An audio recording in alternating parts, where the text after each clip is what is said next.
na muling nagbabalik ang pangmalakasang Milmi!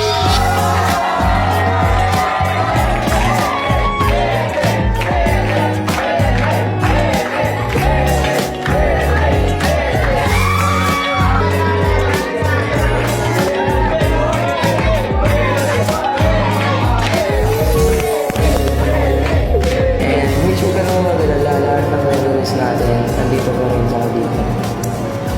Right. Sana. Magsaya na kayo at magdiwang.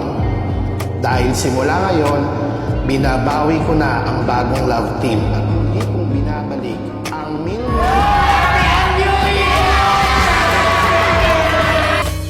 At dahil dyan, gusto kong malaman ninyo na ibinabalik ko na pangmalakasang Milmi sa 2025.